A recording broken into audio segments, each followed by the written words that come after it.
ನಮಸ್ಕಾರ, ಸಲಾನ್ ಬಾಮ್ನಿ ಯೂಟ್ಯೂಬ್ ವಾಹಿನಿಗೆ ಸ್ವಾಗತ ಸುಸ್ವಾಗತ. ಫ್ಯಾಕ್ಟ್ರಿಗಳು ಯಾವ ರೀತಿ ಲಾಸ್ಗಳಾಗ್ತವೆ?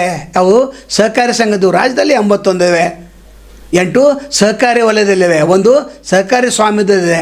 ಇನ್ನು ಉಳಿದವರೆಲ್ಲ 69 ಪ್ರೈವೇಟ್ ಇವೆ, ಅಲ್ಲಿ ಲಾಸ್ ಆಗಂಗಿಲ್ಲ. ಅದರ ಕಬ್ಬಿನ ತೂಕದಲ್ಲಿ ಮೋಸ ಕೂಡ ಆಗ್ತಾಯಿದ್ದಾವೆ. ಆದರೆ ಇಲ್ಲಿ ನಂದಿ ಸಹಕಾರಿ ಕಾರ್ಖಾನೆಯಲ್ಲಿ ಒಂದು 7-8 ಜನ ಕೆಲಸಗಾರರು ಕೊಡ್ಕೊಂಡು ಅವರು 12 ಕೋಟಿ ವಶಪಡಿಸಿಕೊಂಡಿದ್ದಾರೆ ಪೊಲೀಸರು. ಅದರ ಬಗ್ಗೆ ಈಗ ತನಿಖೆ ಜೋರಾಗ್ತಾಯಿದೆ. ಅದರಲ್ಲಿ 93% ಅವರು ವಸೂಲಿ ಮಾಡಿಕೊಟ್ಟಿದ್ದಾರೆ. ರೈತ ಕಬ್ಬು ಬೆಳೆದೇ ಇದ್ದರೂ ಕೂಡ ಕಬ್ಬು ಬಂದಿದೆ, ತೂಕ ಆಗಿದೆ ಅಂತೇಳಿ ಮೋಸ ಮಾಡ್ತಾಯಿದ್ರು. ಅನೇಕ ವರ್ಷಗಳಿಂದ ಮೋಸ. ಮತ್ತು ಬೆಳಗಾವಿ ಬಾಗಲಕೋಟದಲ್ಲಿ ಅಲ್ಲಿ ಅನೇಕ ಕಾರ್ಖಾನೆಗಳಲ್ಲಿ ಇವರು ತೂಕದಲ್ಲಿ ಮೋಸ ಮಾಡಿದ್ದಾರೆ ಅಂತ ಬೆಳಕಿಗೆ ಬಂದಿದೆ. ಇನ್ನೂ ತನಿಖೆ ಹಂತದಲ್ಲಿದೆ. ಹೀಗಾಗಿ ಎಸ್ ಪಿ ಅವರು ಏನು ಹೇಳಿದಾರೆ ಕೇಳೋಕ್ಕಿಂತ ಮೊದಲು ಇಲ್ಲಿ 93 ರೈತರ ಹೆಸರಿನಲ್ಲಿ ಅವರು ಕಬ್ಬು ಬಂದಿದೆ, ಕಟಾವಾಗಿದೆ, ಕೊಟ್ಟಿದ್ದಾರೆ, ಸಕ್ಕರೆ ಎಷ್ಟು ಉತ್ಪಾದನೆ ಆಗಿದೆ, ಅದರಲ್ಲಿ ಇಷ್ಟು ಬಿಲ್ ಬಂದಿದೆ ಅಂತೇಳಿ 12 ಕೋಟಿ ಅಂತ ತೆಗೆದುಕೊಂಡು ಹೋದರು. ಅದ್ರ 91 ಅಕೌಂಟ್ಗಳನ್ನು ಅವರು ಈಗಾಗಲೇ ಸೀಸ್ ಮಾಡಿದ್ದಾರೆ. ಸೀಸ್ ಮಾಡಿ 93% ಅವರು ವಸೂಲಿ ಮಾಡಿಕೊಂಡಿದ್ದಾರೆ. ಈ ಪ್ರಥಮ ಹಂತದಲ್ಲಿ 10 ಕೋಟಿ ಚಿಲ್ಲರೆ ವಸೂಲಿ ಮಾಡಿಕೊಟ್ಟಿದ್ದಾರೆ. ಆದರೆ ಇವ್ರ ಮೇಲೆ ಯಾವ ರೀತಿ ಕಾನೂನು ಕ್ರಮ ಕೈಗೊಳ್ತಾರೆ ಕಾದು ನೋಡಬೇಕು. ಇಲ್ಲಿ ಫ್ಯಾಕ್ಟ್ರಿ ಮಾಲೀಕರು ಅಂದರೆ ಚೇರ್ಮನ್ರು ಶಾಮೀಲಾಗಿದ್ದಾರಾ ಅಥವಾ MD ಶಾಮೀಲಾಗಿದ್ದಾರಾ ಅದನ್ನು ಕೂಡ ಕಾದು ನೋಡಬೇಕಾಗ್ತದೆ. ಯಾಕಂದ್ರೆ ಕೆಳ ಹಂತದ ಅಧಿಕಾರಿಗಳು MD ಹೆಸರು ಹೇಳೋದಿಲ್ಲ, ನಿರ್ದೇಶಕರ ಹೆಸರು ಹೇಳೋದಿಲ್ಲ. ಆದರೆ ಇವರ ಸಹಭಾಗಿ ಇಲ್ಲದೆ ಯಾವುದೂ ಕೆಲಸ ಆಗೋದಿಲ್ಲ. ಒಟ್ಟಾರೆ ಈ ನೌಕರ ಮೇಲೆ ಯಾವ ರೀತಿ ಕ್ರಮ ಕೈಗೊಳ್ತಾರೆ ಕಾದು ನೋಡಬೇಕು. ಈಗ ನಿಂಬಾರಿಗೆ ಅವರು SP ಅವರು ಯಾವ ರೀತಿ ಫ್ರಾಡ್ ಆಗಿದೆ, ಯಾವ ರೀತಿ ವಸೂಲಿ ಮಾಡಿಕೊಟ್ಟಿದೆ ಅದನ್ನು ಅವರು ಹೇಳಿದ್ದಾರೆ. ಅದನ್ನು ಕೇಳಿಸ್ಕೊಳ್ಳೋಣ. ಬಿಲ್ಲು ರಸೀದಿಗಳನ್ನ ಮಾಡಿ ಒಟ್ಟು 1,87,18,324 ರೂಪಾಯಿಗಳು ಬೇರೆ ಬೇರೆ ಬ್ಯಾಂಕ್ ಖಾತೆಗಳಿಗೆ ಟ್ರಾನ್ಸ್ಫರ್ ಮಾಡಿ ಫ್ಯಾಕ್ಟ್ರಿಗೆ ನಷ್ಟ ಮಾಡಿರ್ತಾರೆ ಅಂತ ಹೇಳಿ ಕೇಸ್ ದಾಖಲಾಗಿರುತ್ತೆ.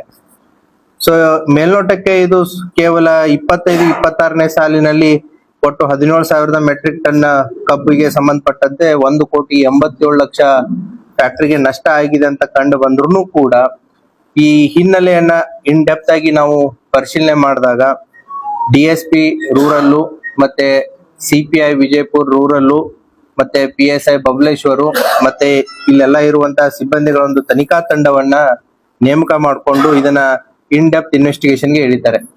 ಇದರಲ್ಲಿ ಇವನ ಜೊತೆಗೆ ಇನ್ನೂ ಒಂದು 7 ಜನ ಆರೋಪಿತರನ್ನು ಕೂಡ ಇದರಲ್ಲಿ ಕಂಡು ಬರುತ್ತೆ. ಇದು ಕೇವಲ 2025 ಮತ್ತೆ 26ನೇ ಸಾಲಿನಲ್ಲಿ ಅಷ್ಟೇ ಅಲ್ಲ, ಇದು 2020ರಿಂದ 26ರವರೆಗೂ ಸುಮಾರು 5-6 ವರ್ಷಗಳ ಕಾಲ ನಿರಂತರವಾಗಿ ಈ ರೀತಿ ಇವರು ಫ್ರಾಡ್ ಮಾಡಿದ್ದಾರೆ ಅನ್ನೋದು ಕೂಡ ಕಂಡು ಬರುತ್ತೆ.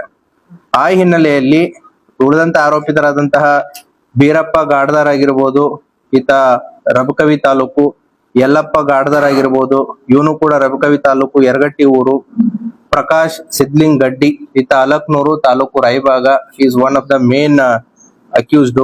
ಪರಮಾನಂದ ಗಡ್ಡಿ, ಇವನು ಕೂಡ ಅಲಕ್ನೂರು ರಾಯಬಾಗ, ಮಹಾದೇವ್ ಕಾಂಬ್ಳೆ, ಈತನು ರಾಯಬಾಗ, ಬಾಳಪ್ಪ ಜೋಪಡೆ, ಈತನು ಕೂಡ ರಾಯಬಾಗ, ಪ್ರಭಾಕರ್ ಸಿಂಗ್ ಅನ್ನೋನು Hugar, Kagwad police station limits ಅಲ್ಲಿ ಇರುವಂತಹ ಹೂಗಾರ್ ಶುಗರ್ ಫ್ಯಾಕ್ಟರಿ ಏನಿದೆ ಅಲ್ಲಿ ಅವನು.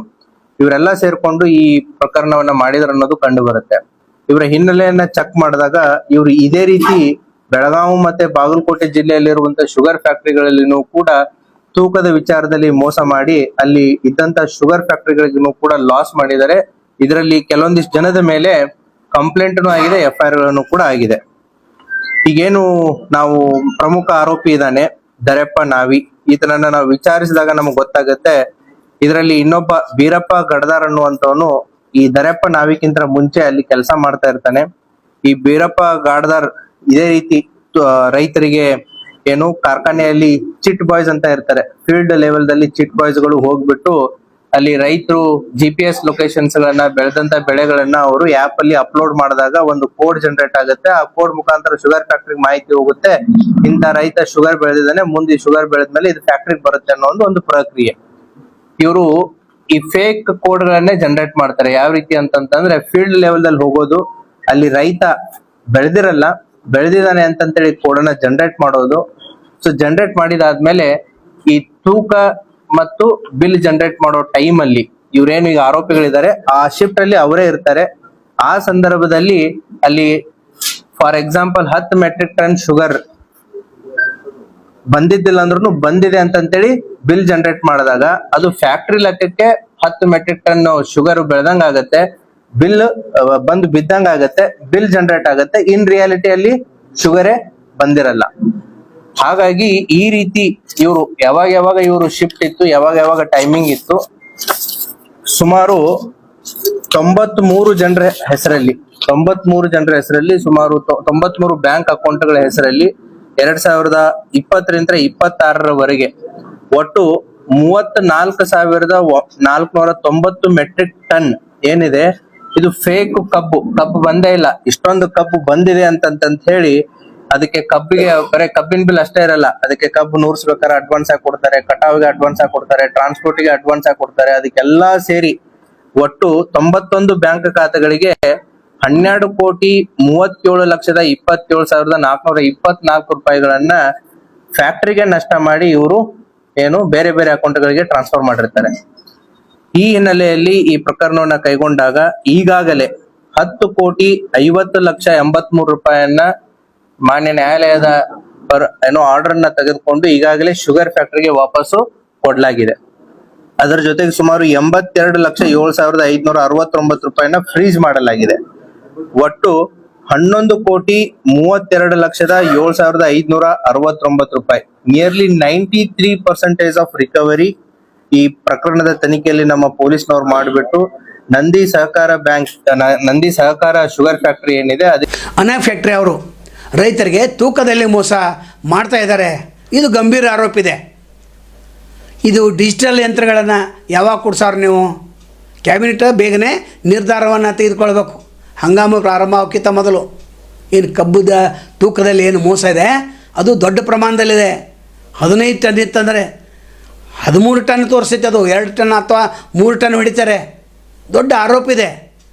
ಅದು ಬಂದ್ ಆಗಬೇಕಾದ್ರೆ ರೈತರಿಗೆ ಕಬ್ಬಿನ ಸರಿಯಾದ ದರ ಸಿಗಬೇಕಾದ್ರೆ ಡಿಜಿಟಲ್ ಯಂತ್ರಗಳನ್ನು ನೀವು ಕೂಡಿಸಲೇಬೇಕು. MDಗಳ ಮೀಟಿಂಗನ್ನು ಬೇಗನೆ ಸಕ್ಕರೆ ಸಚಿವರು ಕರಿಬೇಕಾಗ್ತದೆ. ಮುಖ್ಯಮಂತ್ರಿಗಳು ಕೂಡ ರೈತರ ಮುಖ್ಯಮಂತ್ರಿ ನಾನು ಅನ್ಸ್ಕೋಬೇಕಾದ್ರೆ ಬೇಗನೆ ಹಣ ಬಿಡುಗಡೆ ಮಾಡಬೇಕು. ಇಲ್ಲ ಇದ್ದಂಥ ಏನು ತೂಕದ ಯಂತ್ರಗಳನ್ನು ಒಂದು ಕಡೆ ಕೂಡಿಸಿ ಅಲ್ಲಿ ಸಕ್ಕರೆ ಆಯುಕ್ತರ ಕಚೇರಿಯಲ್ಲಿ ನಿಯಂತ್ರಣ ಕೊಠಡಿ ತೆಗಿಬೋದು. ಅಲ್ಲಿಂದ ನೀವು ಎಲ್ಲ ನಿಯಂತ್ರಣ ಮಾಡ್ಬೋದು. APMCಗಳ ಏನು ತೂಕದ ಯಂತ್ರ ಕೂಡಿಸಿದರೆ ರೈತರು ಕೂಡ ಅನೇಕ ಸರ್ಕಲ್ಗಳನ್ನು ತೋರಿಸ್ತಾ ಇದ್ದಾರೆ. ಆ ಸರ್ಕಲ್ಗಳಲ್ಲಿ ನೀವು ತೂಕದ ಯಂತ್ರಗಳನ್ನು ಕೂಡಿಸಿ, ಅಥವಾ ಸಕ್ಕರೆ ಫ್ಯಾಕ್ಟ್ರಿ ಗೇಟ್ ಒಳಗಡೆ ಅಥವಾ ಹೊರಗಡೆ ಅಥವಾ ಏನಾದರೂ ಒಂದು ಸ್ಥಳದಲ್ಲಿ ಅವರಿಗೆ ಪ್ರೆಷರ್ ಹಾಕಿ ಕೊಂಡುಕೊಳ್ಳುವಂತೆ ಮಾಡಿ ಅಲ್ಲಿ ಬೇಗನೆ ತೂಕದ ಯಂತ್ರಗಳನ್ನು ನೀವು ಕೂಡಿಸಲೇಬೇಕು. ಇಲ್ಲಾಂದರೆ ಮತ್ತೊಂದು ಗುರ್ಲಾಪುರ ಹೋರಾಟ ನಡೀತಿದೆ. ಇನ್ನು ಗುರ್ಲಾಪುರ ಹೋರಾಟಕ್ಕೆ ಮತ್ತೆ ಸಿದ್ಧತೆ ನಡೀತಾ ಇದೆ. ಅಲ್ಲಿ ಪ್ರತಿ ಟನ್ನಿಗೆ 4,500 ರೂಪಾಯಿ ಕೊಡಲೇಬೇಕಂತೇಳಿ ಅವರೊಂದು ದೊಡ್ಡ ಹೋರಾಟವನ್ನು ಮಾಡ್ತಾಯಿದ್ದಾರೆ. ಇನ್ನೊಂದು ಕಡೆಗೆ ಈ ನೌಕರ ಮೇಲೆ ಯಾವ ರೀತಿ ಕ್ರಮ ಕೈಗೊಳ್ತಾರೆ ಕಾದು ನೋಡೋಣ. ಸರ್ಕಾರ ಯಾವ ರೀತಿ ಬೇಗನೆ ಡಿಜಿಟಲ್ ಯಂತ್ರಗಳನ್ನು ಅಂದರೆ ತೂಕದ ಯಂತ್ರಗಳನ್ನು, ಕಬ್ಬಿನ ತೂಕದ ಯಂತ್ರಗಳನ್ನು ಬೇಗನೆ ಅಳವಡಿಸ್ತಾರೆ, ಅದನ್ನು ಕೂಡ ಕಾದು ನೋಡೋಣ. ನಾಳೆ ಮತ್ತೊಂದು ತಮ್ಮನ್ನು ಭೇಟಿಯಾಗ್ತೇವೆ. ಅಲ್ಲಿವರೆಗೆ ಎಲ್ಲ ಶುಭವಾಗಲಿ. ನಮಸ್ಕಾರ.